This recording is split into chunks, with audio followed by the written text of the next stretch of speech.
semoga berkahi dan senantiasa diberikan kemudahan segala urusannya, amin ya rabbal alamin. Bapak-bapak, ibu-ibu serta anak-anakku sekalian yang saya hormati, dan tidak lupa kepada yang kami muliakan menghormati pimpinan Pondok Pesantren Al-Mansuriyah, yaitu Bapak Mansur sendiri, dan juga beserta semua para ustaz-ustazah, dan juga kepada Ibu Dewan, Ibu Umi Kulsum yang pada hari juga sama-sama dapat berkumpul dan memfasilitasi pertemuan kita pada siang hari ini. Dan kepada para kiai, di sini kami lihat ada Kiai Pak Muhyiddin Soleh, kemudian ada Pak Tonggindi, dan banyak lagi kiai yang lainnya, Kiai Badrul Samsi. Semuanya, semoga kita semua yang hadir di sini senantiasa diberkahi dan diridhoi oleh Allah Subhanahu wa taala, amin ya rabbal alamin.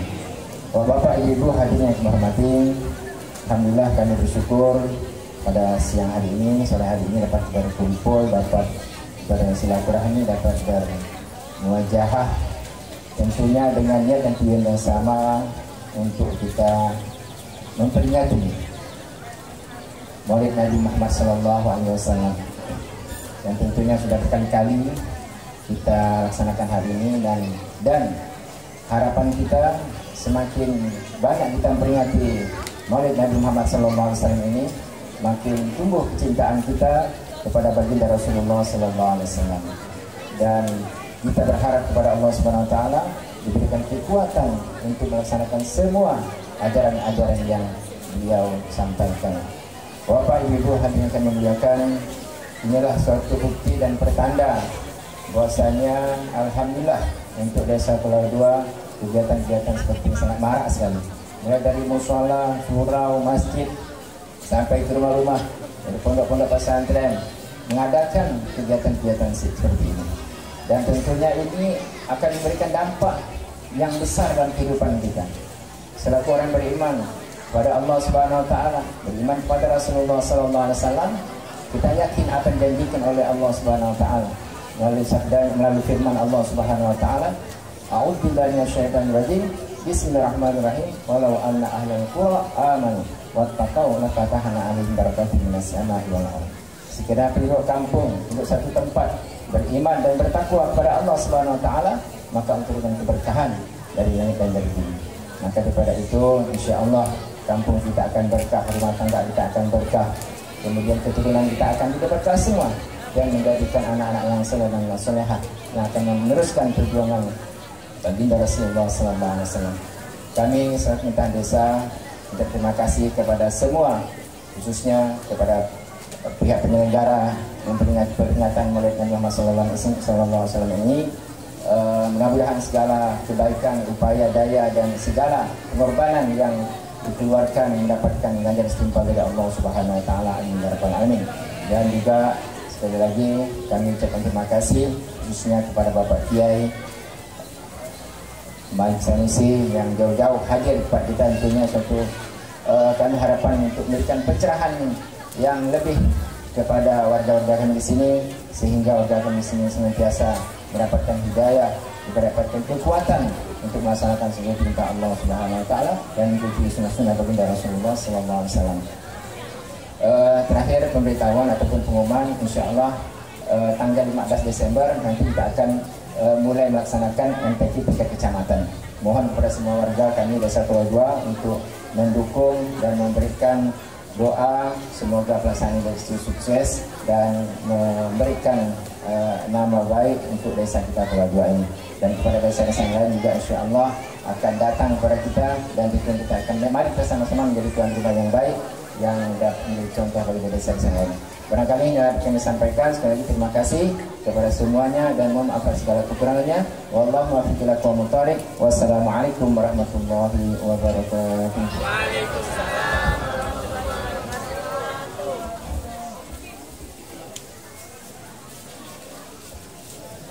Itulah tadi kata sambutan yang telah disampaikan oleh Kepala Desa Kuala Dua, Bapak Abbas SAG. Kepada beliau kami ucapkan terima kasih. Melangkah ke acara yang selanjutnya ialah ceramah agama, yang mana hal ini akan disampaikan langsung oleh Al-Mukarram Kiai Haji Malik Sanusi. Kepada beliau dengan segala hormat kami persilahkan.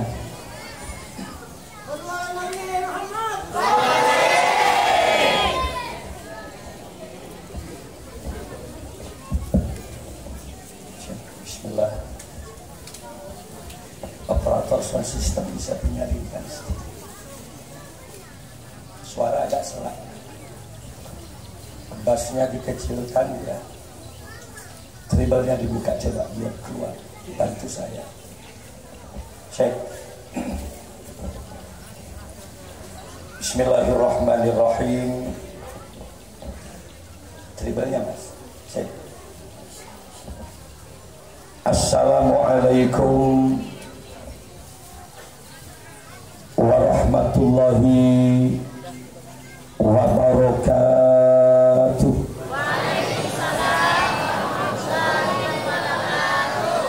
Masih pelan-pelan.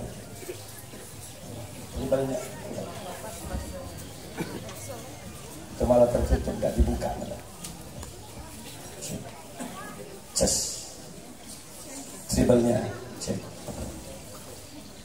Urusan operator itu urusan sampean. Tolong dengarkan sendiri, enak enggak didengar. Sekali lagi, ketika ada seseorang mengucapkan salam, Assalamualaikum itu kalau diterjemah, mudah-mudahan kalian semua diselamatkan oleh Allah Subhanahu wa ta'ala. Tentu jawabannya harus yakin, tegas dan kompak. Waalaikumsalam.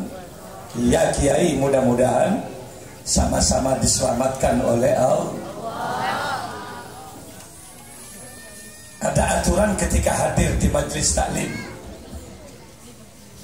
Kata Nabi, "Fa'idha su'idal khatibu 'alal mimbar fala yatakallamanna ahadukum wa may yatakallam faqad lagha."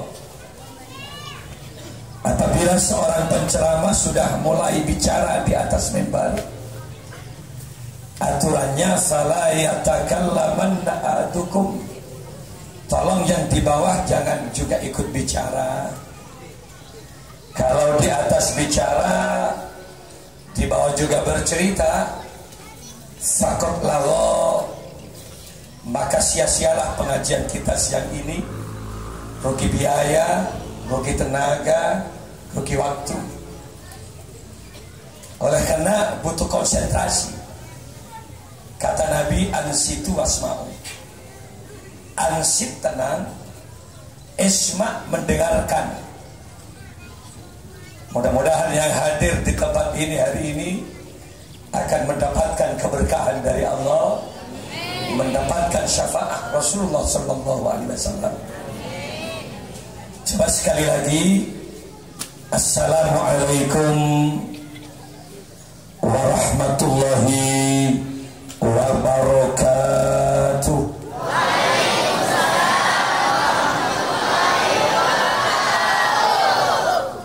Bismillahirrahmanirrahim.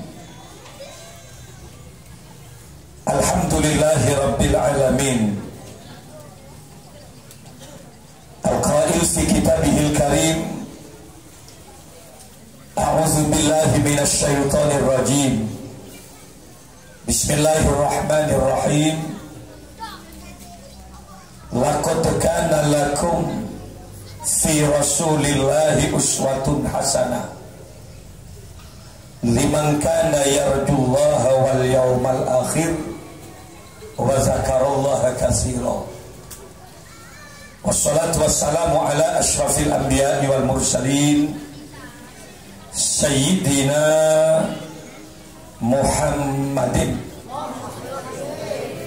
wa ala alihi wa ashabihi wa tabi'in wa tabi'it tabi'in wa man tabi'ahum bi ihsanin ila yaumiddin.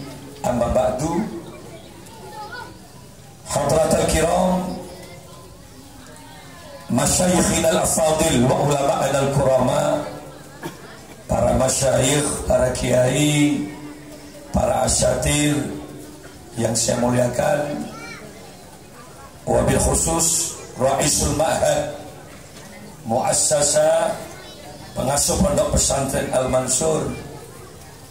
Beliaunya ada di samping kanan saya, Kiai Haji Mansur Zuhri yang saya muliakan.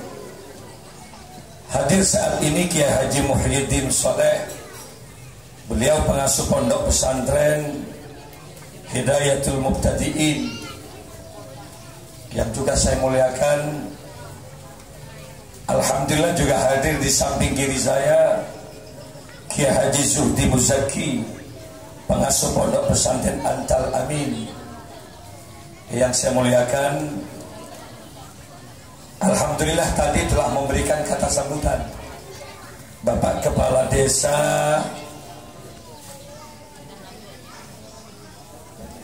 apa ini? Kepala Desa Kuala II, Kuala, maaf, Kuala kan, bukan Kepala II, Kuala II. Yang saya hormati adik-adik santri, putra dan putri yang tentu sangat saya banggakan, hadirin kaum muslimin muslimat, para pecinta baginda Rasul rahimakumullah. Mohon maaf Ibu Nyai Umi Kulsum, beliau selaku pendamping pengasuh. Di samping beliau Ibu Nyai, dia juga termasuk anggota dewan dari Partai Gerindra untuk Kabupaten Kuburaya yang saya banggakan pula. Bersyukur kepada Allah, di siang ini kita dipertemukan. Kemasan acaranya dalam rangka ikraman wa ta'ziman li maulidin Nabi, turut serta memuliakan, turut serta mengagungkan kelahiran baginda Rasulullah sallallahu alaihi wasallam, yang tentu kita sebagai umatnya pertama harus paling tidak mengetahui bagaimana cara kita mencintai orang yang kita totohkan, sosok manusia yang terpilih, sosok manusia yang terpuji, Al-Mustafa, manusia pilihan. Manusianya ya manusia, tapi berbeda. Muhammadun basyarun la kal basyar. Nabi Muhammad ya manusia. Al-a'radil basyariyah, sama-sama punya sifat kemanusiaan, tapi la kal basyar, tidak sama dengan manusia biasa. Perbandingannya, bal huwa kal yakuti bainal hajar. Kalau Nabi itu bagaikan batu permata, tapi kita adalah batu biasa. Al-a'radil basyariyah itu apa, Kiai? Ya kalau adik-adik, bapak-bapak itu tidur, Rasulullah juga tidur, sama loh, manusia biasa. Kalau adik-adik, bapak-bapak makan, Rasulullah juga makan, sama. Bedanya apa, Kiai? Kalau Rasul itu sedikit makannya, tapi kalau kita sedikit makan. Kalau Rasul itu sedikit tidurnya, tapi kalau kita sedikit tidur. Artinya tidur melolok gitu.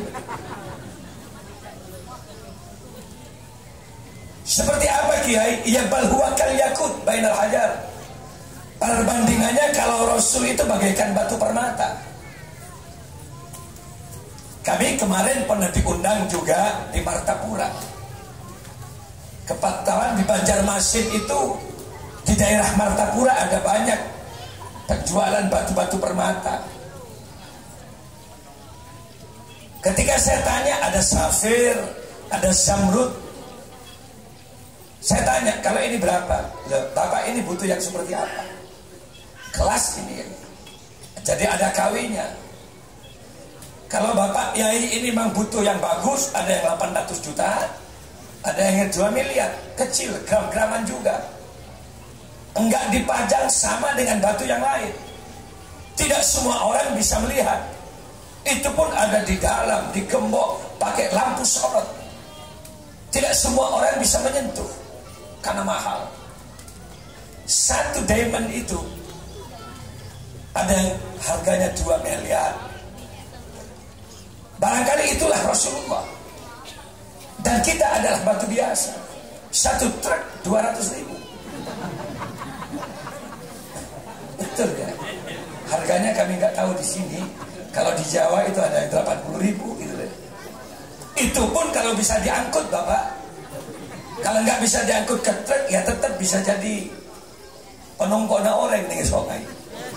Tempat cuci-cuci gitu. Nah kita seperti itu.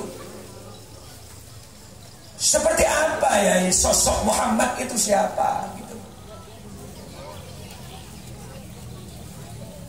Monggo Habib, saya aturin ke depan Habib, monggo. Allahumma sholli ala Muhammad. Allahumma sholli ala Muhammad.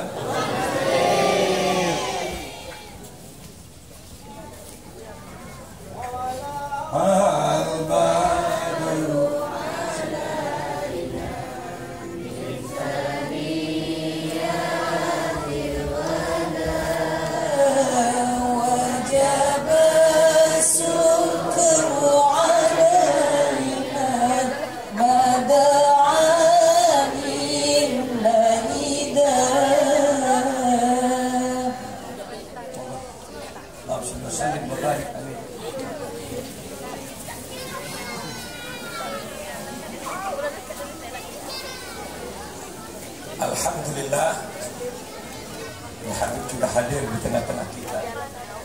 Mudah-mudahan akan menambah keberkahan majlis kita di sini. Jadi manusia biasa, Al-Mustafa, tapi Nabi Muhammad itu adalah Nabi pilihan. Bapak Ibu sekalian yang saya hormati,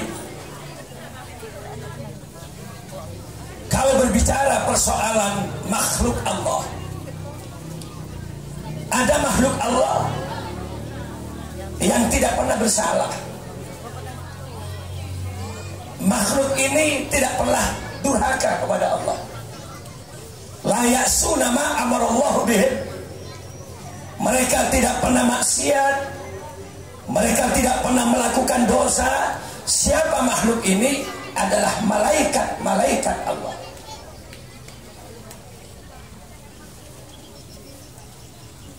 Ada juga makhluk yang di bawah itu namanya manusia, yang terkadang ini benar, tapi pada saat yang lain terkadang salah. Jadi manusia itu terkadang baik gitu, terkadang ngedrop jelek gitu. Ada juga yang paling bawah, makhluk itu adalah iblis, setan. Kerjanya ia selalu durhaka. Lalu apa ini bedanya Kiai?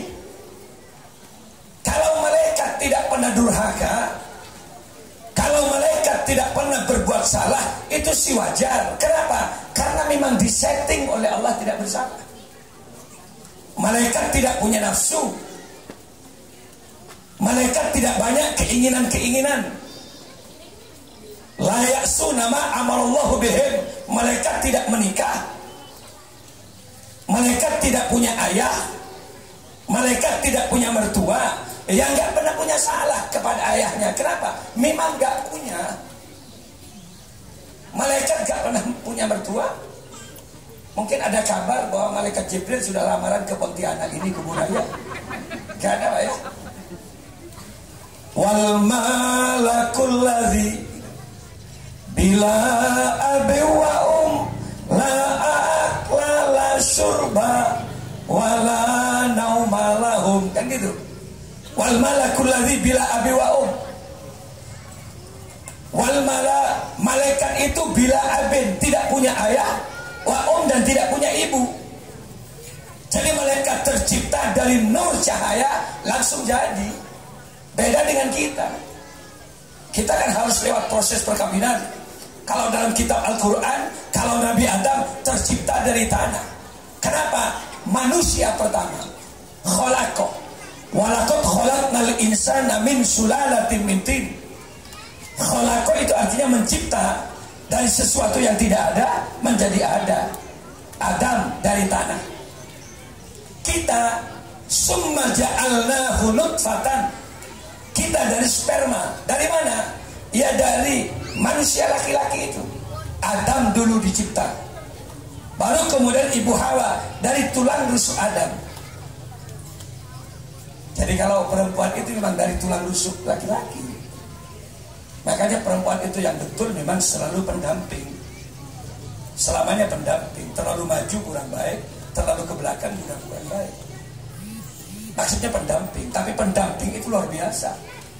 Kalau saya melihat laki-laki sukses, saya tidak lihat laki-lakinya. Pasti siapa loh yang mendampingi dia.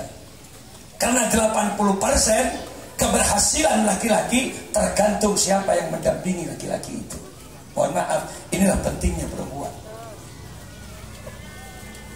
Gak bisa loh jadi laki-laki sukses, mau jadi penceramah, tapi saat dia mau ceramah dimarahi terus dengan istrinya, hancur pidatoannya. Betul ini. Tapi kalau sosok seperti kami, makanya kalau ke Pontianak pasti saya bawa istri. Sebelum ini kami 12 hari di Madura. Dia nggak ikut. Setiap malam dia selalu menyapa saya lewat WA saat itu. Kak, posisi di mana? Saya cuma hanya bisa menjawab, percayalah, saya selalu ada di hati kamu kok selamanya. Jadi kalau misalnya seorang kiai mau dakwah ke tempat yang jauh dan diizinkan oleh seorang istri, apalagi tatkala mau berangkat dia siapin bajunya, dia siapin sorbannya, dan tatkala saya naik ke mobil, istri ayah ada di samping mobil, dan ketika saya buat kaca, dia tersenyum, Kak berangkatlah. Dan dia kemudian, aku rela kamu berangkat untuk dakwah.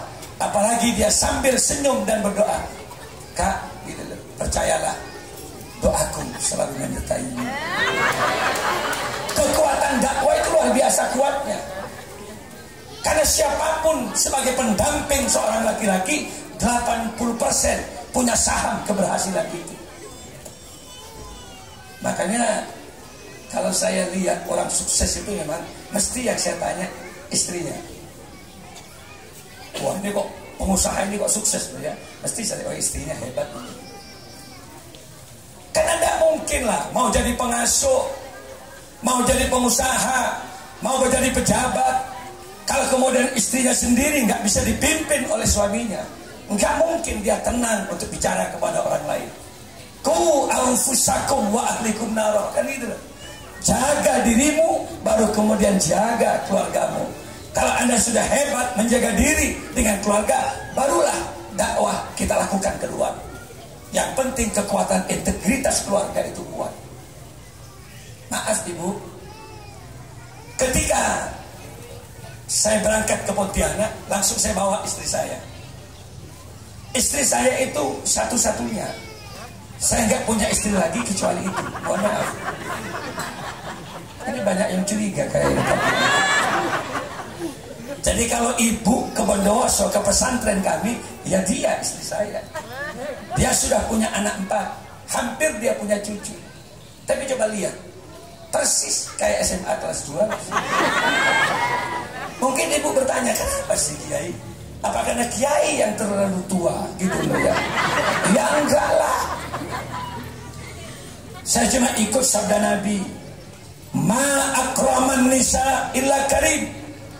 Tidak mulia laki-laki di hadapan Allah kecuali laki-laki yang biasa memuliakan istrinya. Wala ahanahunna illa laib. Dan tidak hina laki-laki di hadapan Allah kecuali kecuali laki-laki yang biasa menghina istrinya. Alasannya apa, Kiai? Karena sosok perempuan itu kalau sudah menjadi pendamping istri kita, bukan hanya titipan mertua, tapi hakikatnya adalah titipan dari Allah Subhanahu. Makanya fa innakum akhadtumuhunna bi amanatillah. Jadi perempuan itu adalah titipan Allah. Sayang kepada istri berarti sayang kepada titipan Allah. Jadi kalau kita dermawan kepada istri, insya Allah Allah akan dermawan ke kita. Allah itu akan banyak ngasih rezeki ke kita. Kenapa? Karena kita ngopeni itu apa? Istrinya yang menjadi titipan Allah Subhanahu wa ta'ala. Makanya kalau Rasulullah memberikan toladan kepada kita, Nabi itu kalau memanggil istrinya selalu dengan kata-kata yang cantik, anggun, indah.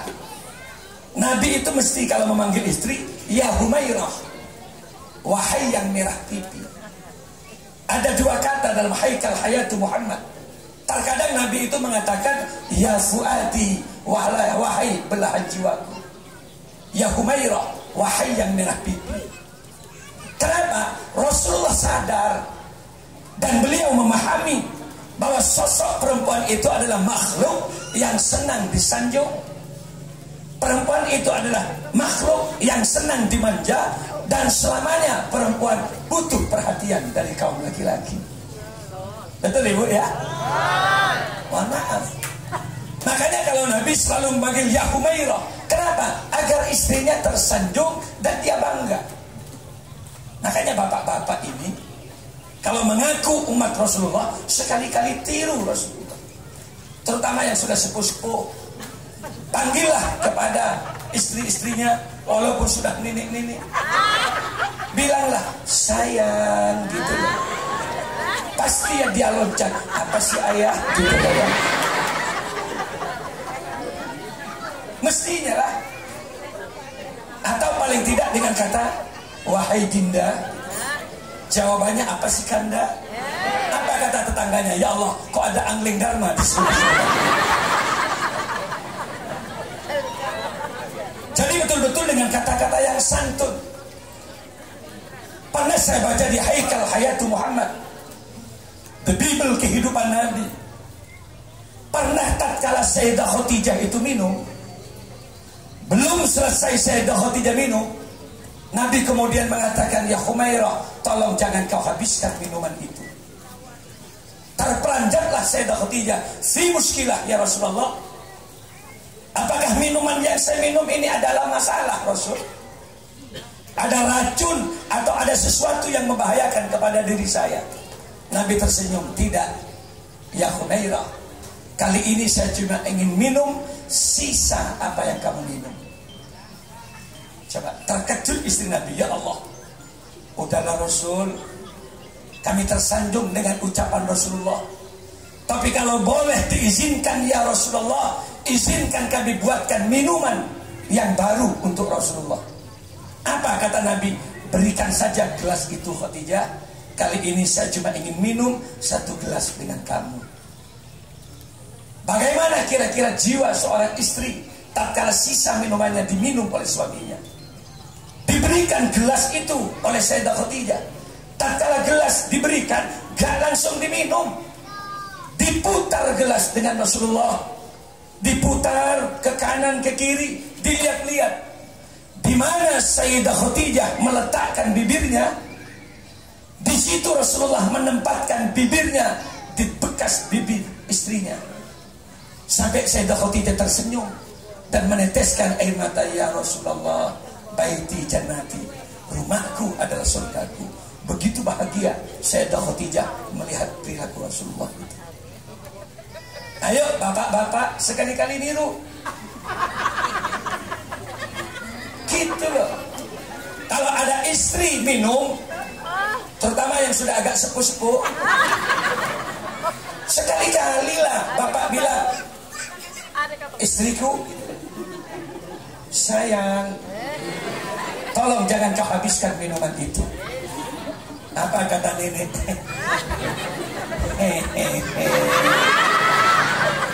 Kok Baru sekarang kau minta apa yang saya minum. Apa kata Mbah tadi? Kata laki-lakinya, aku sekarang ingin meniru Rasulullah, berikan saja minuman itu. Dikasih oleh nenek tadi, nih sisa minuman saya.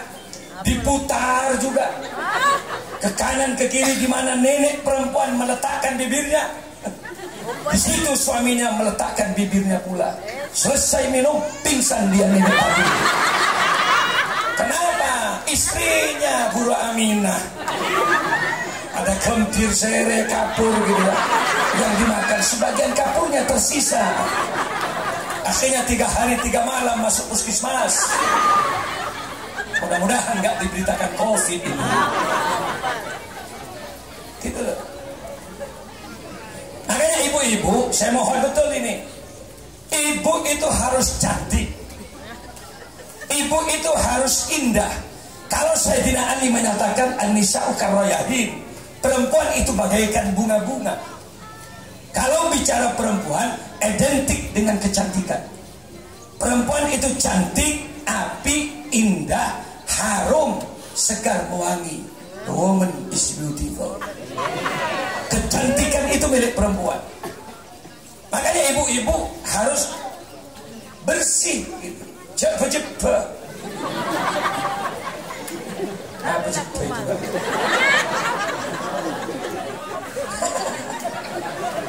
Harus bersih. Ad-dunya mata. Ini kata Nabi, wa khairu mata'iha al-mar'atu shalihah. Dunia itu keindahan. Allah menciptakan gunung, itu indah. Allah menciptakan lautan, lautan itu indah. Allah menciptakan sungai, sungai itu indah. Sampai ada orang pecinta alam. Kalau kita ke Jawa Timur, Kawah Ijen itu dekat dengan rumah saya. Ada juga Gunung Piramid. Udah 3 kali banyak meninggal karena terjatuh. Masih banyak saja orang mendaki. Kenapa? Karena ingin tahu keindahan alam di situ. Ada banyak bunga-bunga yang beraneka warna. Ada bunga Edelweiss yang tidak lapuk karena hujan dan tidak kering karena sinar matahari. Ada juga lautan. Allah menciptakan lautan luar biasa dengan gelombangnya yang luar biasa. Pantai Kuta di Bali misalnya, Pantai Sanur, Senggigih di NTB bisa menyedot turis asing luar negeri banyak di situ. Sunrise, tatkala kemudian matahari hampir tenggelam, banyak orang mengabadikan keindahan itu. Sampai-sampai Raja Salman, Bapak. Raja Salman yang ke Indonesia kemarin, tidak ada kunjungan ke pesantren, langsung ke Bali dia. Saya sampai nunggu-nunggu kok tidak ada Raja Salman di pesantren. Dia melihat keindahan wisata di situ di Bali. Allah menciptakan sungai indah, tapi tatkala ini bertabrakan dengan perempuan cantik, hilang keindahan alam semua ini. Sungai indah dengan bunyi gemerincing airnya. Banyak orang yang ke sungai mancing ikan di situ, tapi kalau ada perempuan mandi di sungai itu, hilang keindahan sungai. Mesti lihat perempuan yang mandi itu. Kenapa? Karena perempuan jauh lebih indah dari segalanya. Makanya kalau orang sudah punya istri, nggak mungkin sudah naik gunung lagi. Kalau sudah punya istri, nggak mungkin sudah kemana-mana lagi ke sungai. Kenapa? Karena pada tubuh perempuan Allah lengkap menciptakan segalanya. Jadi perempuan itu simbol alam. Gunungnya ada, sungainya ada, lengkap dengan sawah-sawahnya di dalam itu ada, lengkap dan buron-buron. Makanya bagaimana caranya? Perempuan itu harus betul-betul disayang, disanjung, dimanja. Jangan bermimpi Bapak punya istri cantik kalau Bapak tidak banyak belanja dan biaya kepada seorang istri. Kenapa? Karena kecantikan butuh biaya.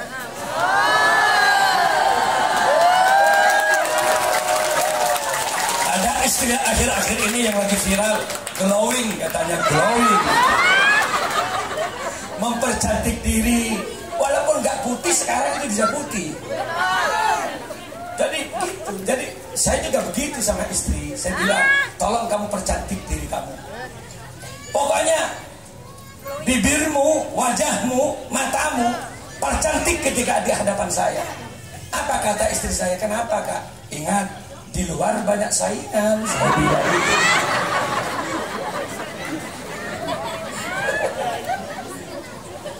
Dan halal hukumnya. Makanya perempuan itu kalau ada suaminya merah-merahkan bibir itu ibu. Lipstik pakai sehingga suaminya terkejut melihat bibir istrinya. Ya Allah, ada buah naga di hadapannya. Kalau bibir sudah dianggap buah naga, kan hampir sudah untuk di kombi ibah mari. Jadi perempuan itu harus, inilah saya bawa. Kalau saya sudah undangan ke Malaysia kemarin, kalau saya sudah undangan di Brunei kemarin, bahkan kami lanjut sebelum ada COVID ini ke Thailand, di Bangkok. Di Bangkok itu ada 8.000 TKW. Lewat Kadubes Thailand untuk Indonesia, kami diundang di situ. Jadi kami beli sesuatu yang terbaik di situ. Mohon maaf Pak, kalau saya sedang diundang di Kuala Lumpur, Malaysia, kami mesti alat-alat kosmetika untuk bedak ibunya ini itu saya beli di Menara Kembar. Paling tidak 870 rial ringgit gitu ya. 870.000 ringgit ya sekitar 5.500.000 bedaknya gitu. Ya habis oleh goncengan gemet pas dia sudah saya belikan bedak itu. Ini namanya sayang istri. Karena kalau perempuan itu harum, cantik, yang ngerasain juga suaminya. Makanya ibu-ibu harus jujur, kecantikanmu hanya untuk suami tercinta. Ngerti Bu ya? Jadi kecantikan itu jangan dibawa ke mall, ke Transmart. Ibu berdandan tatkala ada acara tetangga, resepsi perkawinan, baju-baju yang terbaik yang dipakai, parfum dipakai.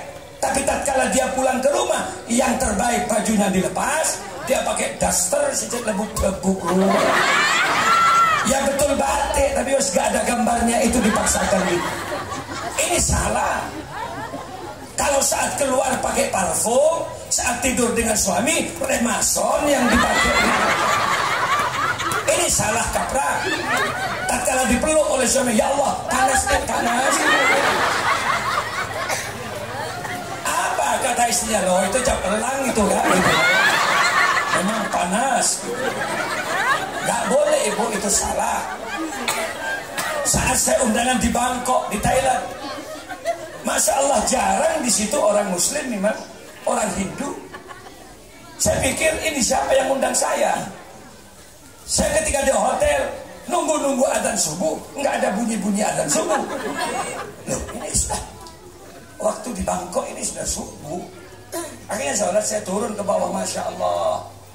Jarang saya lihat ada orang pakai kerudung di Bangkok itu. Dia cuma baju-baju you can see yang sedikit tembus pandang. Dia pakai celana pendek. Ke barat kami lihat itu, ke belakang kami lihat itu, ya Allah. Saya bilang, saya kok diundang di tempat ini? Saya bilang, di mall, penari-penari striptease terjadi di pinggir-pinggir jalan. Ya Allah. Saya bilang sama TKW itu yang undang saya kok dibawa ke sini? Di sini semuanya begitu, Kiai. Akhirnya saya lihat pakaian-pakaian orang Thailand yang tipis-tipis. Saya beli untuk istri saya. Saya dapat oleh-oleh. Saya beli celana pendek itu untuk saya pakaikan kepada istri saya. Kenapa? Karena kata Nabi, kalau laki-laki, kamu laki-laki bepergian ke tempat jauh, dan kamu ketemu dengan perempuan cantik dan tergoda, kamu tertarik, tergoda, apa kata Nabi? Pulanglah ke rumah, temui istrimu. Kenapa? Karena apa yang ada pada wanita itu juga ada pada istrimu. Gitu kata Nabi. Akhirnya saya beli. Ketika saya pulang, istri tanya, dapat apa kak dari Bangkok? Saya bilang ini, loh kok celana pendek? Lah iya wong saya bukan dari Mekah. Ya nggak dapat coba saya bilang.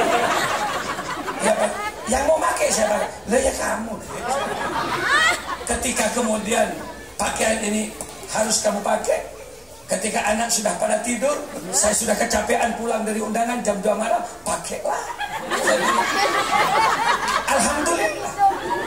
Setiap saya undangan, paling tidak 2 lokasi, 2 titik setiap malam kalau di Jawa. Jam 2 saya datang, tatkala mobil masuk garasi, istri saya nggak tidur. Dia kemudian buka pintu. Tatkala saya datang, assalamualaikum, dia cium tangan saya tanya, nggak tidur. Apa jawaban istri saya? Mana mungkin saya bisa tidur sebelum nyata-nyata wajahmu belum ada di samping aku. Makanya kia, ya gelia jangan ada. Ada gelia gitu. Geli lah.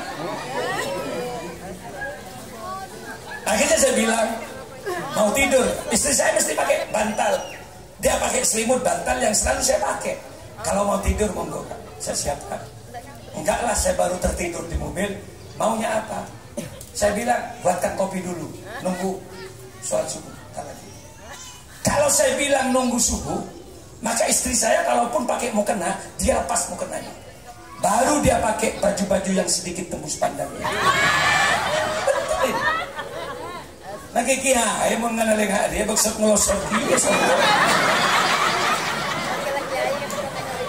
Kalau dia selesai, dia pakai celana pendeknya. Ketika saya selesai, dia buat kopi, dia action di hadapan suami. Pura-pura BH-nya dipakai separuh gitulah. Satunya dipasang, satunya dilepas. Dia buatkan kopi.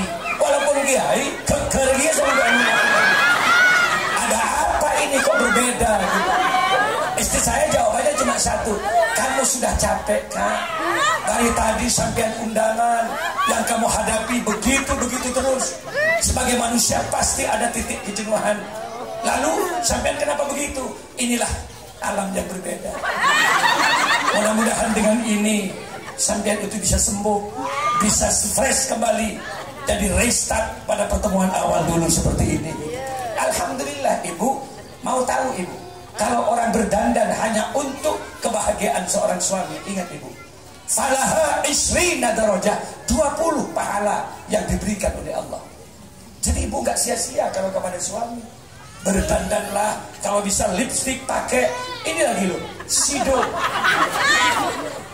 Jadi kelopak mata itu warna-warnain Ibu. Ada yang ungu, ada yang kuning emas. Bulu matanya itu ada jepitannya, cerapat gitu ya. Langsung naik ke atas. Ketika ada suaminya kedap-kedip gitu. Sampai suaminya bilang, ya Allah, ada burung ababil di hadapan aku.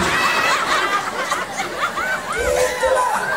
Ini istri yang agresif berarti. Agresif ini dan dapat pahala.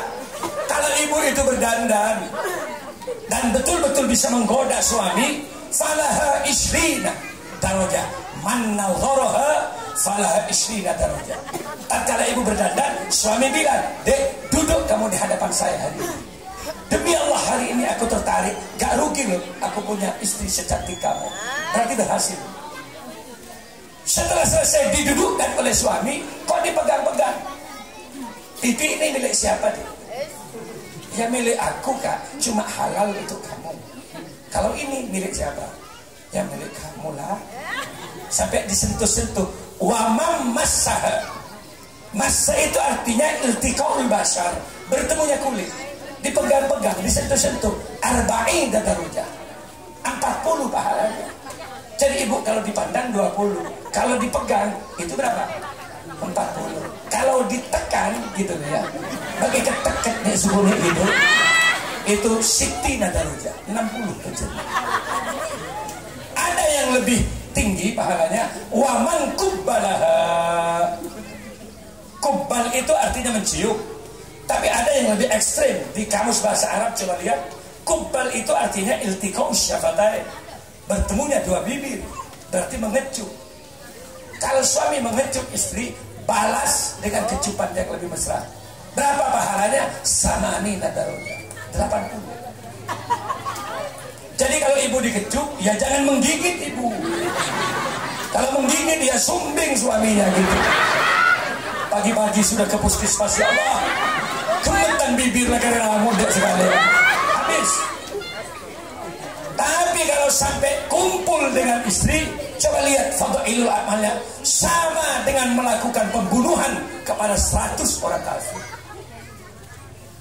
Kumpul jima sekali suami istri sama dengan membunuh 100 orang kafir. Sekali kena 100 kali. Ba'da Isya bangun lagi suaminya, tanya-tanya sama istrinya, kok masih banyak kayaknya orang kafir ini? Istrinya bilang, ya bantai saja nanti. 2 ronde ya 200. Ya 3 kali ya 300 orang kafir mati. Kalau 4 kali, ya coplak toh udah dibaca sama lu coplak. Patah. Maaf ibu, ini fadhailul amal. Tapi sebaik-baik keindahan ini, tatkala kemudian suami istri betul-betul merangkak dan berjalan menuju ridho Allah Subhanahu wa ta'ala. Assalatu wassalamu alaik. Tatkala subuh, ya Rasulullah. Bangun suami, bangkit dari tidurnya, segera bangunkan istri. Dek, ayo sholat dek. Ayo sholat subuh. Istri kemudian bolak-balik tidurnya. Capek kah? Kenapa capek? Istri saya dunia akhirat kamu dek. Di dunia kamu istri saya, di akhirat kelak kamu juga istri saya. Di antara deretan bidadari di surga Allah, kamu loh yang paling cantik kelak di akhirat. Diciumlah istri, dibangkitkan istri oleh suaminya. Capek kak? 2 kali kau banting aku tadi malam. Oke Le, aku tahu. Ayo tak gendong kamu ya ke jeding. Oh saya gendong si bini. Digendong ke jeding, mulai acara si bini ke jeding. Ya Allah, dingin kak, dingin. Udahlah ayo kita mandi bersama di situ. Tatkala kemudian nyampe di depan jeding, turunkan aku kak. Ketika diturunkan, apa kata istrinya? Kak, demi Allah aku bangga punya suami kamu kak. Ternyata kau laki-laki yang tidak hanya mencintai kecantikan saya kak. Kau laki-laki yang tidak hanya kagum terhadap tubuh saya kak, tapi kau laki-laki yang menuntun aku mencari ridho Allah. Kau laki-laki yang menuntun aku menuju surga Allah. Kemudian dipeluklah suaminya sambil dia bisikkan kata, kak, kenapa dek? Cintai aku karena Allah kak. Dipeluk suaminya, kak, peluk aku karena Allah kak. Terus dipeluk, wah, merebole ya dan jeding selagi. Minta lagi, lo kok minta lagi? Katanya mau sholat, enggak, nutut waktunya masih nutut. 3 kali tidak apa-apa. Setelah itu mandi bareng, sholat berjamaah, luar biasa. Coba tanya saya sama ibu, kalau ibu coba punya suami yang bisa ngimami, seneng apa enggak? Kalau ibu punya suami yang bisa baca Quran, seneng apa enggak? Masya Allah. Ayo dibangun, ntar kalau ngimami betul-betul bagus. Allahu Akbar. Meneteslah air mata seorang istri, ya Allah, kau tuntun aku ke surga Allah. Bismillahirrahmanirrahim. Alhamdulillahi Rabbil Alamin, Ar-Rahmanir-Rahim, Maliki Yaumiddin. Bacaan Al-Qurannya luar biasa. Senang bangga ibu? Yang susah kalau punya suami, takbirnya saja gak benar, ngimami gak mau. Sampai istrinya bilang, 30 tahun loh kak sampai kawin dengan aku, pernahkah kau menjadi imam sekali saja dalam kehidupan saya? Gak pernah kan? Suaminya malah marah-marah, dek, aku yang cari nafkah kamu itu. Saya sampai jidak ini hitam kayak gini gara-gara ayah kerja untuk kamu. Loh iya loh kak, karena itu kewajiban kamu. Tapi saya kak, enggak hanya dalam kehidupan dunia dengan kamu, kelak di akhirat kak, kami ingin bersama dengan kamu. Tiba-tiba kemudian, ya wes, ayo aku jadi imam sekarang. Mohon maaf, saya naik ke ini pak, Saya memberikan contoh. Kalau suami ibu tiba-tiba cara sholatnya enggak benar, ibu mungkin susah. Kak, imami kak, ya wis. Ayo ambil wudhu kamu. Saat istrinya selesai ngambil wudhu, ketika mau sholat, suaminya bilang, yang lurus deh, yang lurus. Kata istri, lurus dengan siapa kak? Oh enggak ada jemaah lain, ini cuma saya di belakang. Pokoknya yang lurus. Kata istrinya, apa saya lurus dengan kamu ke belakang? Lurus dengan siapa? Baiklah, enggak usah mikir-mikir itu. Ayo mulai berjamaah. Kalau suaminya bagus, Allahu Akbar, mungkin ibu bangga. Yang susah ketika suami ngimami, kemudian tiba-tiba menangkan. Kata istrinya, ya Allah, ada masalah dalam sarungnya ini. Karena banyak gaya dan variasi orang sholat. Ada yang terlalu begini, terlalu rapat. Sudah ya. Kalau kena angin, ya. Ada sinong ngepa baca. Coba lihat, praktek takbir. Mohon maaf, ini maulid. Mengingat terhadap gerak, perbuatan dan perjuangan Rasulullah. Benar. Praktek takbir. Coba lihat. Adik-adik bisa lihat ya. Oke. Ibu-ibu bisa lihat yang di belakang. Enggak usah pakai mic ini. Sampai enggak usah lihat mic. Sholat enggak usah pakai mic, enggak usah. Nanti sampai pakai mic semua salah saya. Enggak usah. Ini saya mau takbir. Rasulullah itu kana ma'an Nabi sallallahu alaihi wasallam, kan begitu. Beberapa hadis yang menjelaskan tentang af'al Rasulullah. Saya pernah lihat Rasul tatkala takbir, ketinggian tangan ibu jari itu lurus dengan kedua daun telinga. Jadi kalau takbir Allah, ketinggian tangan ibu jari itu ke daun telinga tingginya. Allahu Akbar. Pergelangan tangan kiri dipegang oleh tangan kanan, posisi di dada. Sederhana, nggak ruwet. Kalau perempuan beda, angkat sedikit tangan ke atas, angkat, pegang itu, takut jatuh itu ke bawah. Ini aku kelupuk. Lihat, memang beda fikih wanita. Kalau laki-laki ketika rukuk kan keluar tangan ini, siku ini.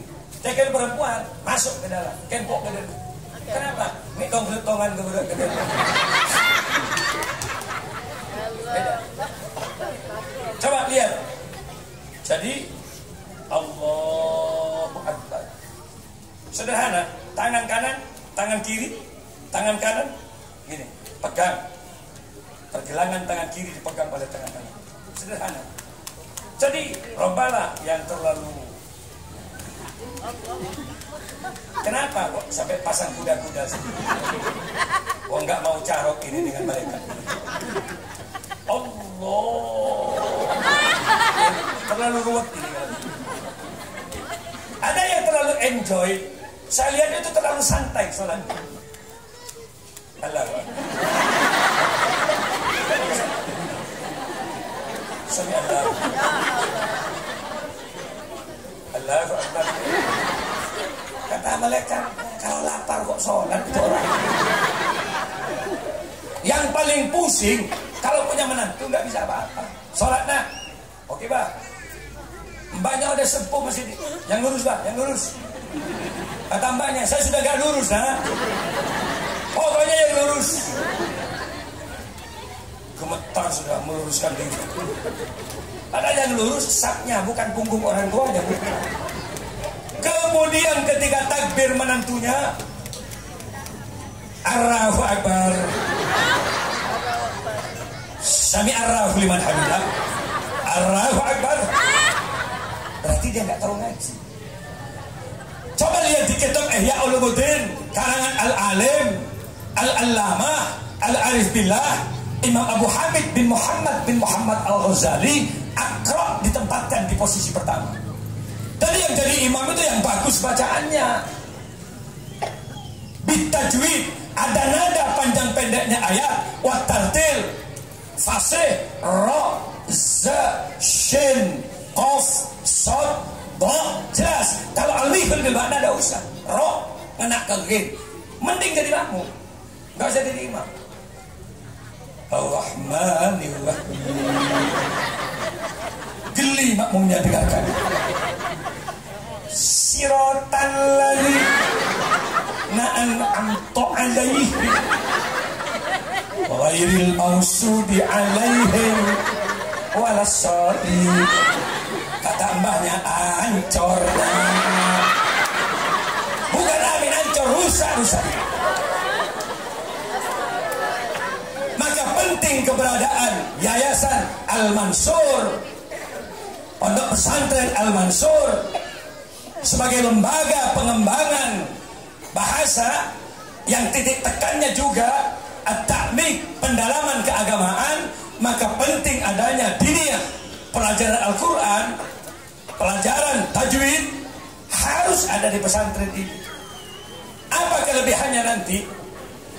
Jadi orang-orang yang sudah menjadi alumni Pondok Pesantren Al-Mansur tidak hanya sekadar dia bisa baca Al-Quran, baca kitab kita, tapi dia juga bisa untuk melakukan pengajian sorogan bacaan kitab. Tidak hanya di Indonesia, karena dia sudah pandai bahasa Inggris, dia di negara manapun bisa untuk mengaji dengan terjemahan bahasa Inggris.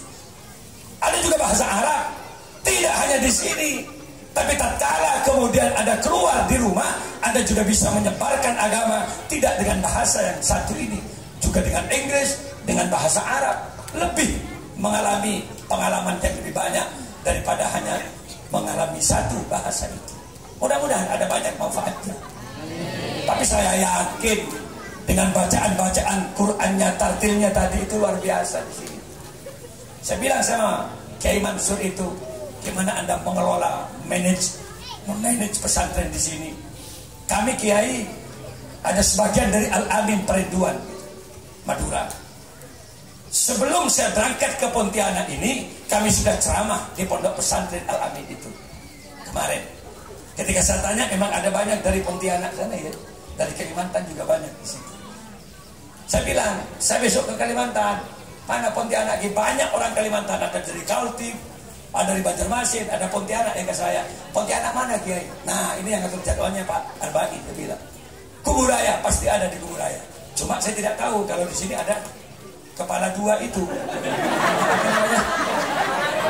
Oh, kepala dua gitu loh ya. Saya cuma bilangnya Kuburaya gitu loh ya.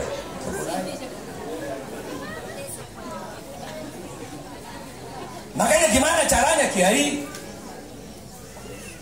Kalau Bapak Mansur ini masih mensisakan tanah kekuatan jiwanya, apalagi termasuk dananya untuk kepentingan agama, alhamdulillah. Alhamdulillah. Nggak mudah jadi Kiai. Jelek-jelek seperti ini kami Kiai. 2 hektar pesantren, ada 4 hektar lahan tanah, bukan untuk pengembangan bisnis. Dibuatlah masjid, dibuatlah asrama, dibuatlah kemudian musola untuk kepentingan anak-anak ngaji. Kalau hanya untuk kepentingan bisnis Pak, bukan tidak tahu tanah 2 hektar itu untuk dibuatkan rumah-rumah bagus. Dia memang properti di bidangnya. Tapi ada sebagian tanahnya untuk pengembangan lembaga pendidikan keagamaan. Mudah-mudahan ini dapat dukungan dari masyarakat. Alhamdulillah. Alhamdulillah. Gak mudah Pak, apalagi belajar bahasa Inggris. Belajar Quran saja Masya Allah butuh waktu. Yang wajib ngajari anak ya orang tuanya, bukan kiai Pak Bu. Kamu yang buat anak kan, Bapak Ibu yang buat anak kan. Yang enak nikmatkan Bapak Ibu. Kok ketika mau mencerdaskan anak ditaruh ke kiai? Kiai yang sumpah Pak, kiai yang susah. Setiap malam dia cuma iya kalau mudah. Kalau kita yang ngaji anak kecil, Masya Allah jauh lebih bagus kalau kemudian kita ngaji orang-orang yang sudah dewasa. Mulut anak kecil itu tidak mudah kita ajari. Sana, sa, Makhotnya itu sa, kalau masih kecil eca, sa, eca. Dimarahi pulang, nggak kembali lagi. Nggak dimarahi susah membenarkan itu. Sana kayak yang usir ayam itu, sa. Coba yang banter, nggak usah malu-malu. Sa, banter betul. Sa, bagus. Cuma ludahnya kamu muncak kemana-mana ini. Ya kalau satu orang, kalau 5 orang kan basah juga. Coba anak shot, cot, shot, cot. Ya wes berhenti dulu. Stres mungkin Ustaz. Kok cot terus Pak? Malam-malam tatkala orang tidur, bangkit kiai dari tidurnya sholat tahajud. Dia doakan istri-istrinya malam hari. Apa nama kok istri-istrinya? Santri-santrinya malam hari.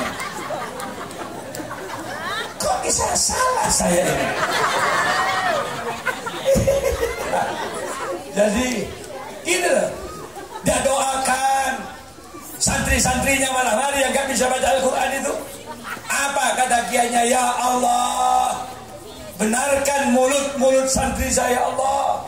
Ecot terus ya Allah mulutnya setiap hari. Sampai subuh gak tidur.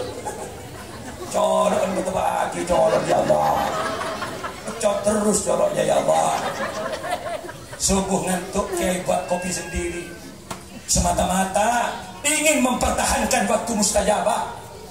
Selesai buat kopi, kiai datang yang bilang cot. Loh, kok nggak tidur nak? Nggak bisa tidur kami kiai, masya Allah nyambung kamu. Aku doakan kamu. Ayo sini minum sedikit. Bihaqi Muhammad, bijahi Muhammad. Yuk minum sedikit. Dihabisin kopi kiainya. Mak ya, bijong. Biar cerdas kiai, colon mak cerdas. Engkau ngelosak arah lo kemarin. Rugi terus kiai setiap hari. Coba shot, cot, masya Allah. Habis segelas bencot colok. Shot, cot, tot, baca codot. Mana ada Quran codot? Tapi karena istiqomahnya para ustadz dan para kiai, alhamdulillah 2 tahun, 3 tahun, 4 tahun jelas bacaan tartil Qurannya menjadi anak yang bisa baca Al-Quran. Alhamdulillah. Dan ingat ibu, kalau ke pesantren jangan cuma hanya sekedar cari kecerdasan otak, cari barokah lagi di dalamnya. Kalau barokah yang dicari, awas nak, aja wani-wani lo ya sama gurumu, jangan berani. Akhlaknya jaga lo nak kalau kepada guru gitu loh. Ini penting transfer ilmu gitu itu. Jangan sampai mencuri lo kamu di pondok ya nak. Karena ini ada bala dari pesantren jauh lebih besar nak daripada apa yang kamu kerjakan saat di pondok itu. Sehingga santri itu betul-betul takut untuk melanggar perintah Allah. Di pondok saya ada pohon mangga kayak gini banyak juga Bapak. Di depan masjid besar-besar pohon mangga di rumah saya. Di Pondok Putri pohon rambutan. Kalau di masa almarhum dulu sampai matang-matang di pohonnya. Satu pun nggak ada yang hilang mangga itu. Kenapa? Kejujuran santri di masa lalu bisa dipertaruhkan.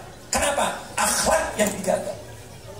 Sampai jatuh mangga dibasuh oleh santri. Subuh nyampe pada kiainya. Maaf kiai, ada pohon, ada mangga jatuh kiai. Apa kata kiai? Nah, makan kalau kamu mau, kami izin kiai. Ya, aku ridho dengan mangga itu. Hebatnya santri dulu. Sekarang santri yang jadi kiai. Sekarang kiai ini gimana? Abah wafat, mbah saya wafat, saya sekarang jadi kiai. 5 tahun gak molong mangga sama sekali saya. Ya Allah, rombongan naik ke atas mangga. Bukan hanya 1, 8 orang, 7 orang. Bawa garam dia. Garojek melawan kiai. Ketemu dengan kiainya sudah gak ada rasa takut sekarang. Loh, kok rujaan di atas mangga kiai nak? Dia masalah misem-misem senyum. Enak kiai, colok enak. Kok kiainya gak dapat apa-apa dari kemarin. Jadi peradaban bro, hari ini? Kecerdasan otak. Kalau dulu kiai naik ke masjid rebutan membenarkan posisi sandal kiai. Kalau orientasinya cerdas, tidak ada hubungannya. Membenarkan posisi sandal kiai tidak ada hubungannya dengan kecerdasan. Tapi kalau orientasinya barokah, mempermudah kiai turun dari masjid, mudah-mudahan dimudahkan kelak tatkala pulang ke rumahnya rezeki dan ibadahnya oleh Allah. Itu dulu. Sekarang nggak ada lagi. Sandal saya, walaupun saya pengasuh kiainya, sering kalau sudah pagi ada di asrama putra. Kan berarti dipinjam malam hari dengan sandal. Masya Allah. Siapa sih nginjem tang sandal? Sampai saya yang datang ke asrama. Siapa sih nginjem tang sandal? Siapa itu? Tidak ada yang tahu. Tidak tahu. Masa tang sandal dia jalan diri? Sampai marah-marah saya sama sandal. Masya Allah. Kemarin saat saya pamit ke Pontianak, saya dari Madura langsung ke Pontianak. Sekitar 18 hari saya tinggalkan pesantren. Tapi ingat guru-gurunya masih ada semua. Sering doa. Saya turun dari sholat subuh, ada yang membenarkan posisi sandal saya. Saya panggil, siapa kamu? 7 tahun saya jadi kiai, nggak ada yang pernah membenarkan posisi sandal saya. Kamu baru apa lama? Saya santri baru kiai. Baru 2 bulan kami mondok. Dari mana? Dari Pasir Putih situ mondok. Saya pegang kepala. Bagus dah, bagus. Akhirnya saya turun. Loh, kok basah sandal saya? Nampung tadi kiai pinjam sandal. Saya bilang, lalah tak bagus kiai tak kenapa. Hari seperti habis sandal. Kurang ajar. Tapi yang namanya kiai ya tetap bersabarlah. Yang nggak baik kita perbaiki. Tapi yang paling tidak moral jauh lebih bagus. Innama bu'istu liutammima makarimal akhlak. Karena Nabi itu sebenarnya diutus memperbaiki akhlak, bukan kecerdasannya saja. Nah, di Al-Mansur di sini ini, ayo kita raih segalanya. Bukan hanya sekedar kecerdasan bahasanya, bukan dari sekedar pendalaman agamanya, tapi akhlak betul-betul disiplin dijaga di sini betul. Dijaga, betul. Kenapa? Karena ini integritas kemanusiaan. Kalau cuma cerdas otak, di Indonesia sudah banyak yang cerdas. Cerdas kalau tidak dibarengi akhlak, bahaya. Orang yang ditangkap itu, di pusat itu oleh KPK, itu bukan orang bodoh-bodoh. Orang cerdas-cerdas. Buktinya yang dikorup itu 6,7 triliun. Kalau orang bodoh nggak segitu, nggak tahu triliunan. Paling cuma kelapa sekian, cuma gitu. Lah iya kan? KTP kemarin itu kan begitu. Bagaimana Buluket 2 itu dulu habis berapa ton beras nggak ketemu kemana. Ini orang cerdas berarti. Cerdas tanpa dibarengi akhlak. Anak sampean cerdas tapi tidak punya akhlak, biasanya dia sering menghabiskan sertifikat tanah ayahnya. Dikadaikan di bank. Kok gitu nak? Tiba-tiba ada sitaan. Sampai sakit orang tuanya. Ya Allah nak, salah aku didik kamu dari dulu. Jadi akhlaknya dulu. Cerdas belum tentu benar. Jadi orang cerdas banyak, orang benar yang sedikit. Benar terkait dengan moral dan akhlak yang baik. Keimanan, kejujuran, syariat, baru kemudian kecerdasan bersama. Insya Allah akan banyak manfaat di bangsa Indonesia ini. Amin ya Rabbal. Amin ya Rabbal. 1,5 jam saya ceramah. Ya, kurang ya. Oke, kurang. Saya belum minum tapi kurang.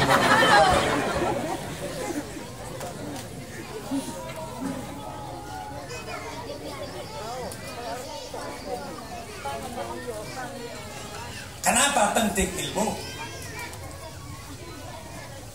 Mau meraih dunia harus dengan ilmu. Man aradat dunya fa'alaihi bil ilmi. Kalau kamu ingin kehidupan dan kesenangan dunia, ada ilmunya senang dalam kehidupan dunia itu. Yang kedua, wa man aradal akhirah. Barang siapa yang juga mau senang dalam kehidupan akhirat, fa'alaihi bil ilmi. Kalau dua-duanya kita ingin senang, fa'alaihi bil ilmi. Dua-duanya ada ilmunya. Caranya ibu, monggo. Kalau kita yang perempuan sudah terlampau tua, tidak mungkin sudah yang sepuh-sepuh ini mondok lagi, tidak mungkin. Siapa yang mau ngirim kalian? Apa ada Pak yang tua-tua juga ditampung di sini? Kalau ada, saya juga mau berdiam diri di sini. Saya mau berangkat dari sini udah. Enggak ada. Makanya anak-anak kita aja mudah-mudahan menjadi anak yang soleh-soleh. Caranya ibu perbanyak baca selawat. Dari kalau ibu gendong anak, selawat lo baca agar kita anak mendapatkan syafaat dari Rasulullah. Nih kalau gendong anak, ya Rasulullah, salamun alaik. Kalau sudah besar, ya pegang-pegang saja. Tiupkan selawat itu di telinga kanan anaknya. Ya Rafi asya'ni wa taraji Aksataya jiratal alami Ya uhailarju diwal karomi Menangislah ibu sambil berkata, ya Allah, aku sambung jiwaku kepadamu ya Rasul. Nitip anakmu, mudah-mudahan cepat kau panggil ke Mekah Madinah agar mereka bisa naik haji ya Allah, ya Rasulullah. Menangislah seorang ibu.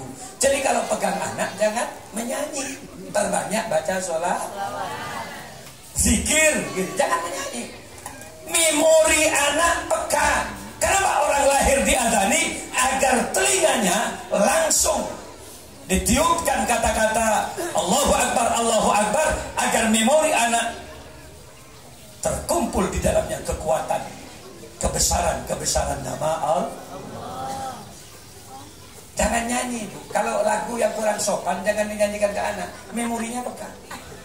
Dipegang anak, haredang. Meloncat bapaknya, panas.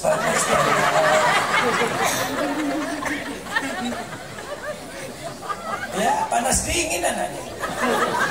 Cobalah kalau pegang anak, subhanallah, gitu loh. Walhamdulillah, wala ilaha illallah. Semua dalam keluarga bilang, Allah, ya Allah. Pastikan malaikat Allah akan menemani tidurnya anak itu. Jangan nyanyi-nyanyi lah.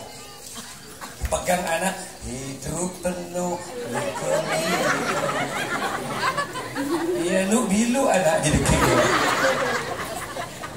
Kalau mau nyanyi, kami gak pernah masuk pesantren loh Yai. Kami gak pernah masuk madrasah.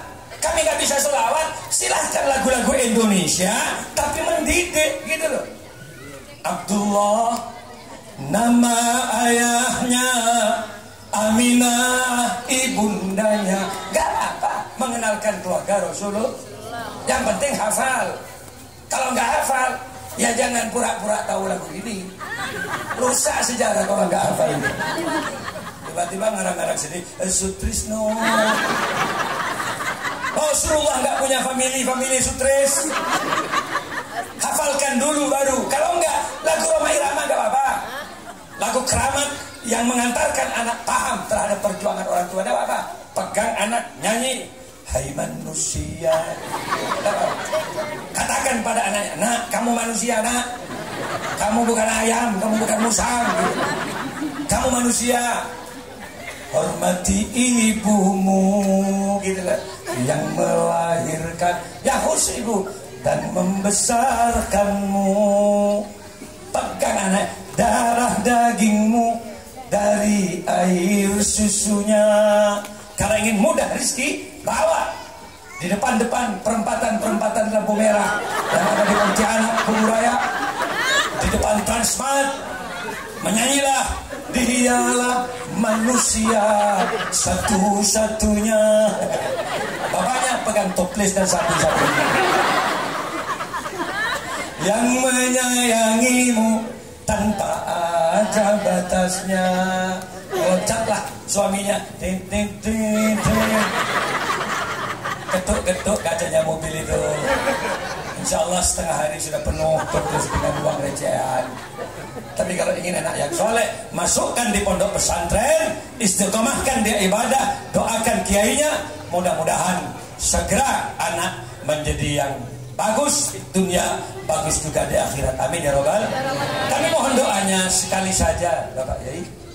Kami punya teman dakwah yang juga sering berdakwah. Hari ini beliau meninggal dunia, Kiai Abdullah Sattar dari Kisattar dari Lumajang. Tadi ditelepon saya banyak kiai, Kimalik Kisattar wafat hari ini. Ya Allah, kami di Pontianak, ada Musle Adnan dari Madura, semuanya telepon. Kita sudah bareng-bareng ini ke sana. Oh, kami gak bisa pulang hari ini. Kemarin dia saya cerita ketika dipanggil oleh Kemenkumham kemarin. Jadi Kisattar ini juga dengan saya satu meja gitu, ada Kiai Azaim, Pondok Pesantren Salafiyah Syafi'iyah, ada Kisattar, ada saya. Ketika mau menghadap Menteri Polhukam, judulnya dialog kebangsaan, Kisattar itu datang sendirian sehingga dia kena tes swab.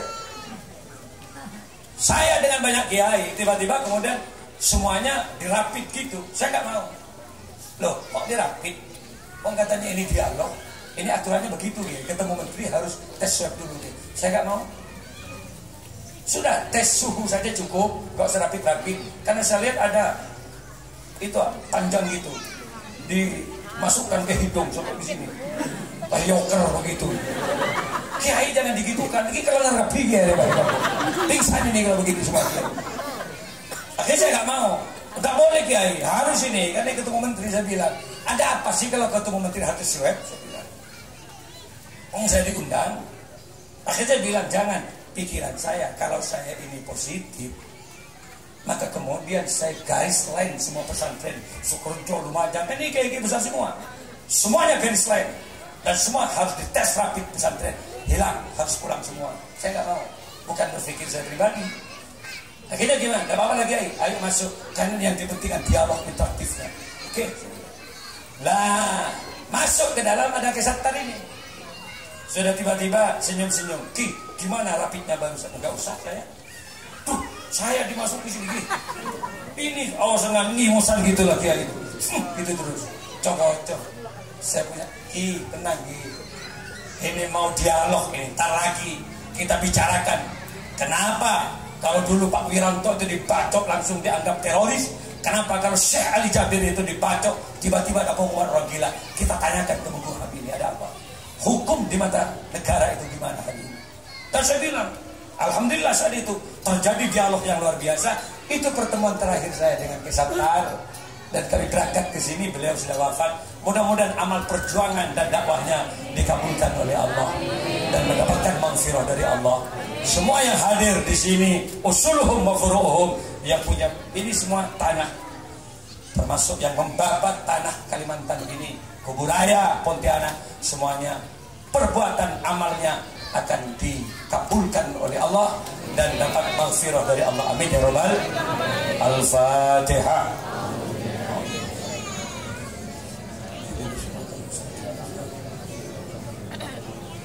Coba bersama dengan saya bacaannya la ilaha illallah begini. La ilaha illallah. Bersama. La ilaha illallah. La ilaha illallah. Muhammadur Rasulullah. La ilaha illallah. La ilaha illallah. La ilaha illallah Muhammadur Rasulullah. Anak-anak kita yang sudah dipondokkan di Yayasan Al-Mansur, mudah-mudahan ilmunya manfaat barokah, menjadi anak yang soleh solehah. Ibadallah rijalallah aghisuna li ajlillah wa kunu nana lillah asanallah bifadlillah. La ilaha illallah. La ilaha illallah. La ilaha illallah Muhammadur. Semua yang hadir mudah-mudahan diselamatkan dari virus corona, akan diselamatkan dari berbagai macam bencana, ombak, tsunami, gempa tektonik, angin puting beliung, semuanya Allah yang akan menyelamatkan kita. Dan yang hadir pada hari ini, termasuk semuanya yang bermaulid hari ini, mudah-mudahan ujung kematiannya mendapatkan manusia yang husnul khotimah. Angkat tangannya, ya Allah biha, ya Allah biha, ya Allah bihusnil khotimah, ya Allah biha, ya Allah biha, ya Allah bihusnil khotimah. La ilaha illallah, la ilaha illallah, la ilaha illallah, Muhammadur Rasulullah. Alhamdulillah, mudah-mudahan sedikit ada manfaatnya. Terlama kami pidato 1,5 jam. Kalau ibu ingin tahu pidato kami, cukup unduh di YouTube Kah Abdul Malik Sanusi. Nanti bulan Rajab insya Allah live langsung di TV One saat Isra Mi'raj itu di Ketapang malah. Masjid Sin di Ketapang, Kalimantan Barat. Kemudian di Samarinda di depan Sungai Mahakam ada masjid terbesar setelah Istiqlal. Di situ live langsung peringatan Isra Mi'raj Nabi besar Muhammad sallallahu alaihi wasallam. Kalau ibu ke Jawa Timur, mampir-mampirlah di rumah saya.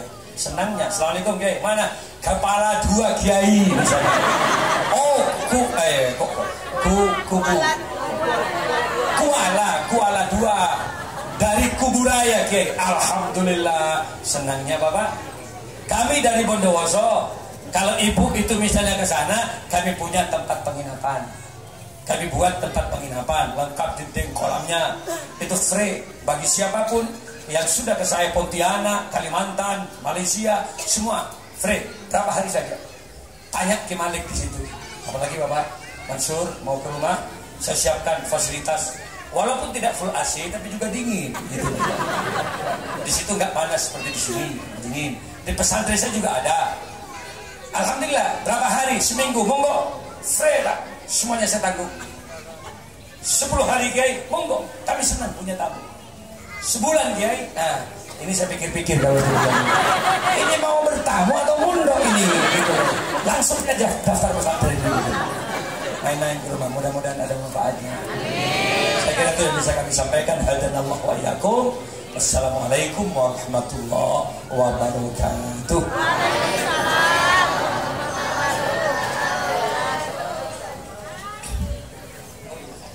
Itulah tadi ceramah agama yang telah disampaikan oleh Al-Mukarram Kiai Haji Malik Sanusi. Kepada beliau kami ucapkan terima kasih. Semoga apa-apa yang telah disampaikan beliau dapat kita aplikasikan dalam kehidupan sehari-hari.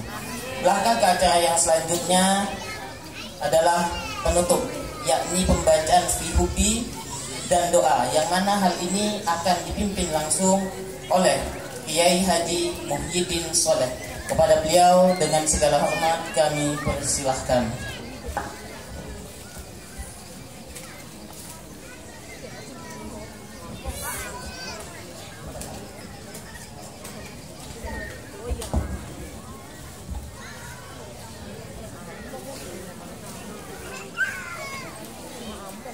Bismillahirrahmanirrahim.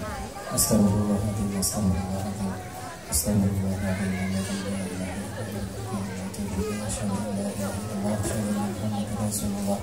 أشهد أن لا إله إلا الله، أشهد أن محمدا رسول الله، أشهد أن لا إله إلا الله، أشهد أن محمدا رسول الله. الفاتحة إلى حضرة أنبياء رسول الله محمد بن عبد الله صلى الله عليه وسلم وعلي بن أبي طالب وفاطمة الزهراء وسيدنا الحسن والحسين وسائر أصحاب رسول الله وآل بيت رسول الله وذرية رسول الله صلى الله عليه وسلم وخصوصا إلى سيدنا المأجر إلى الرحمن بن عيسى وسيدنا الفاتح وكتب محمد بن علي بن باشا بكر بن سعد وسيدنا سقط وسيدنا المهدر وسيدنا المهدر وسلطان شهر القادر الجلالي ورسول الله ثم إلى رضي الله وإلى حضرة والدنا ووالدكم وأمتنا وأمهاتكم وأولاد المسلمين أجمعين أن الله يتباشى بالرحمة والمغفرة ويسكن ويجعلنا ويخرج عن المسلمين ويختم لنا ولكم بالإسلام في خير وفي العافية وإلى حضرة النبي محمد صلى الله عليه وسلم. الفاتحة. الحمد لله رب العالمين الرحمن الرحيم مالك يوم الدين إياك نعبد وإياك نستعين اهدنا الصراط المستقيم صراط الذين أنعمت عليهم غير المغضوب عليهم ولا الضالين رب اغفر لي ولوالدي آمين. اللهم صل على محمد يا رب صل عليه وسلم. سيدنا محمد نور لبدر الهدى متمم. قلبي يحن إلى محمد ما زال من وجده متيم. ما لي حبيب سوى محمد خير الرسول النبي المكرم. صوت المحب إلى محمد أبناه ثم به تهيم. بالعشر شابعنا محمد منجي الخلائق من جهنم. ميلاد سيدنا محمد أم القرى بلد معظم. أحيا الدجى زمنا محمد مولاه سلمه وكلم.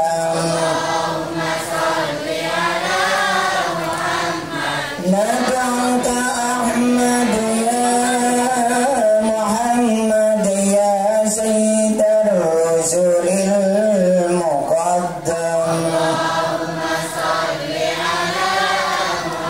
اشفع إلى الله يا محمد يوم القيامة تعين نعم.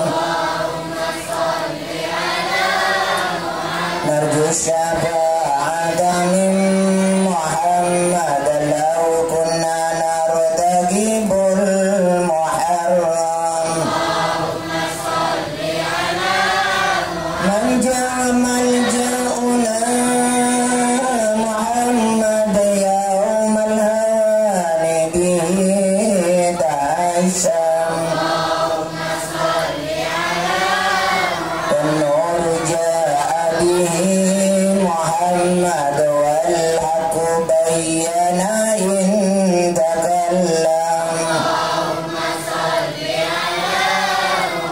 على السماء سما محمد جبريل قال له تقدم. الجند حين وجى محمد منهم ملائكة تسوم. والدين أظهره محمد والكفر أبطله فهدم. صلى الإله على محمد والآل كلهم وسلم.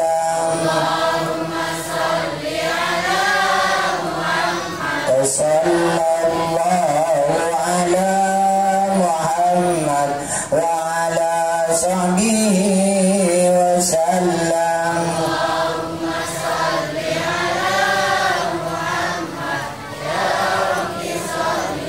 عليه وسلم. اللهم صل وسلم وبارك عليه وعلى آله وصحبه.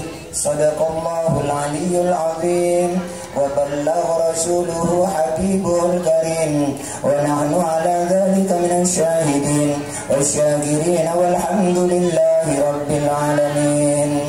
اللهم صل وسلم على سيدنا محمد بالأولين وصل وسلم على سيدنا محمد بالآخرين. وصل وسلم على سيدنا محمد بالنبيين وصل وسلم على سيدنا محمد بالمرسلين وصل وسلم على سيدنا محمد في كل وقت وحين وصل وسلم على سيدنا محمد في الملأ الأعلى إلى يوم الدين.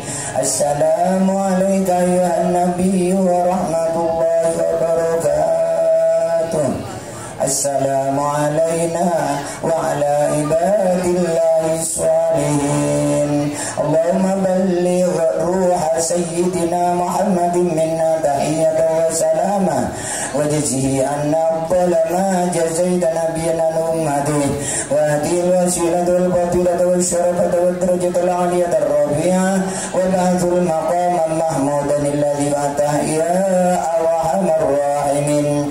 اللهم اجعلنا وإياهم ممن يستوجب شفاعته ويرتجي به من الله رحمته والحمد لله رب العالمين. اللهم بحرمة هذا النبي الكريم وآله وأصحابه السالكين لنهجه القويم اجعلنا من خيار أمته واسترنا بذيل حرماته واحشرنا غدا بزمرته واستعمل ألسنتنا في مدحه ونصرته وأحينا مستمسكين بطاعته ومحبته وأمتنا على سنته وجماعته. اللهم أدخلنا الجنة فإنه أول من يدخلها وأنزلنا معه في قصورها فإنه أول من ينزلها وارحمنا به يوم يستشفع به الخلائق فترحمها. اللهم إنا قد حضرنا قراءة مولد نبيك الكريم فأفض علينا ببركاته لباس العز والتكريم وأسكننا بجواره في دار النعيم ونعمنا بالجنة بالنعيم المقيم. اللهم إنا نسألك بجاه هذا النبي المصطفى وآله أهل الصدق والوفاء كلنا معينا ومشرفا وبوئنا من الجنة غرفا وارزقنا بجاهه عندك قبولا وعزا وشرفا.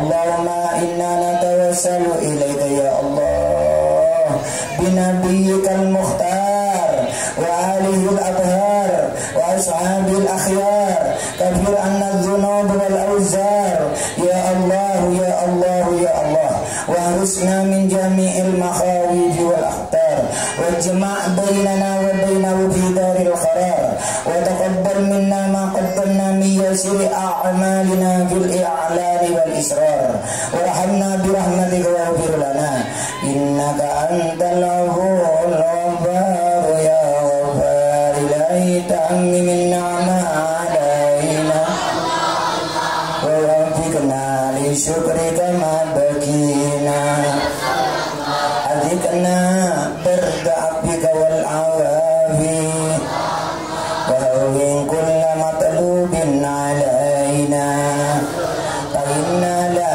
نعول بمحيم ألم بنا ولا ما قد لكينا على أحد ولا سبب ولكن إذا ضاقت وكنت لها كمينا وصل على رسولك كل حين محمد النبي الزكي الأمين كذا آل وأصحاب كرام ومن والاهم والتابعين.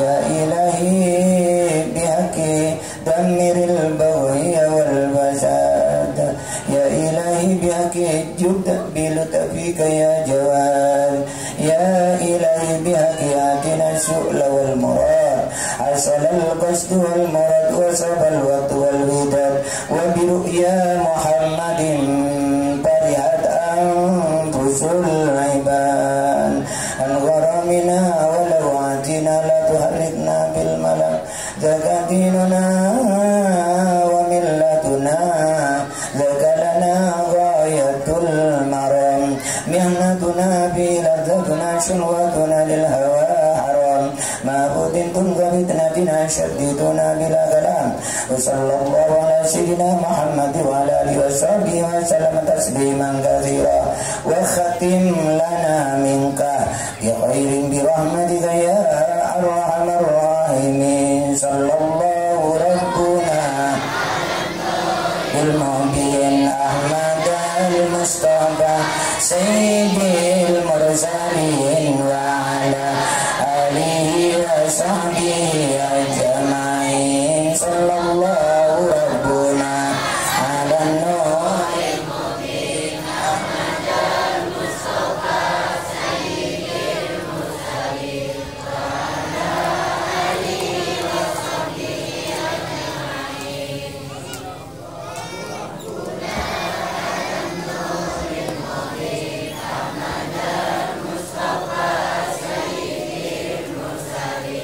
وعلى آله وصحبه أجمعين والسلام على المرسلين الحمد لله رب العالمين. الفاتحة.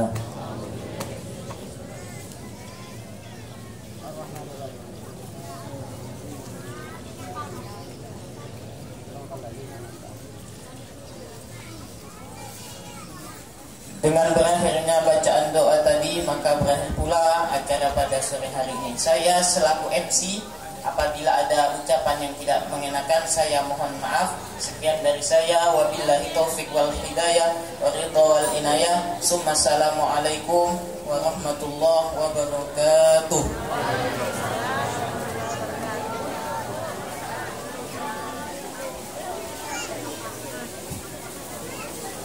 Dipersilahkan kepada tamu undangan yang mau menyumbang kepada Yai, kami persilahkan.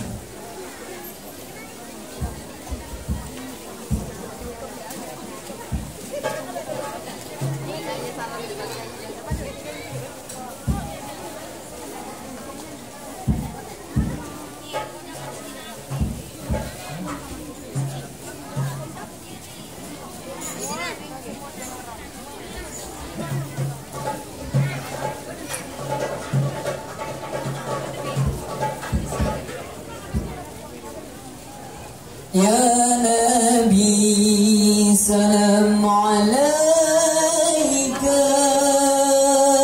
Ya Rasul, salam alaika.